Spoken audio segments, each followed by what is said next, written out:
हुनर, जुनून और न्याय की उम्मीद के साथ नया रायपुर के तूता धरना स्थल पर डटे 2857 बर्खास्त बीएड सहायक शिक्षक एक बार फिर सुर्खियों में है। 126 दिनों की लड़ाई, सामूहिक मुंडन से लेकर रक्तदान, दंडवत यात्रा से लेकर जल सत्याग्रह तक, इन टीचर्स ने अपने हक की आवाज को अनसुना होने नहीं दिया। अब जब मुख्यमंत्री साय से प्रतिनिधिमंडल की मुलाकात हुई तो हलचल मच गई है।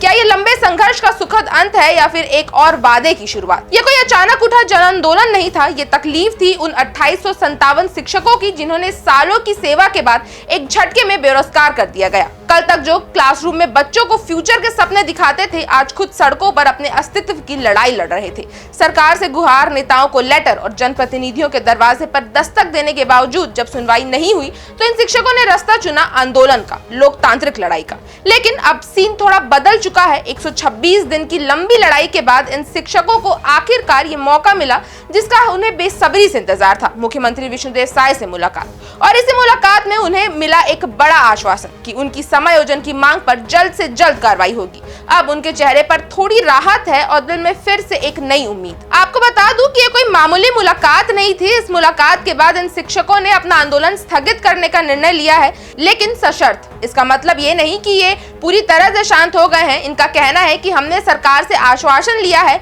लेकिन अगर वादा पूरा नहीं हुआ तो हम फिर से सड़कों पर आ सकते हैं। इन 126 दिनों में इन शिक्षकों ने सामूहिक मुंडन, रक्तदान, जल सत्याग्रह जैसे कदम उठाए। सरकार को दबाव में लाने के लिए शिक्षक हर मुमकिन रास्ता अपना रहे थे और हर कदम पर उन्होंने ये साबित किया कि उनका संघर्ष सिर्फ अपने अधिकारों के लिए नहीं बल्कि शिक्षा के भविष्य के लिए भी है। 14 दिसंबर को अंबिकापुर से रायपुर तक की अनुनय यात्रा के बाद ये आंदोलन तब और भी मजबूत हुआ जब 19 दिसंबर को यह धरना प्रदर्शन में बदल गया।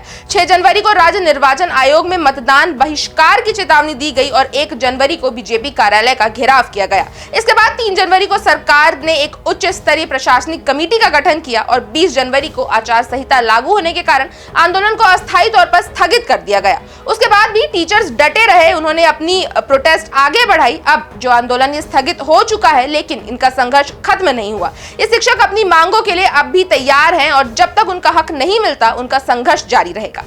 की मीटिंग हुई थी, उसके पश्चात आज सुबह माननीय मुख्यमंत्री विष्णुदेव साय जी और उनके प्रिंसिपल सेक्रेटरी माननीय सुबोध सिंह जी से हमारी मुलाकात हुई और जिसमें हमारे माननीय कृषि मंत्री जी ने उन्होंने हमें आश्वासन दिया है कि हमारे हित में निर्णय लिया जाएगा और इसी बात को ध्यान में रखते हुए हम लोगों ने हमारा जो धरना था वो फिलहाल के लिए स्थगित कर दिया है। और मुझे माननीय मुख्यमंत्री जी से परिपूर्ण विश्वास है कि वो हमारी आर्थिक स्थिति को मद्देनजर रखते हुए शीघ्र ही हमारे समायोजन की घोषणा करेंगे। इस खबर पर आपकी क्या राय है, हमें कमेंट में जरूर बताएं। अगर आपको वीडियो अच्छी लगी हो तो इसे लाइक करें और चैनल को सब्सक्राइब करना ना भूलें।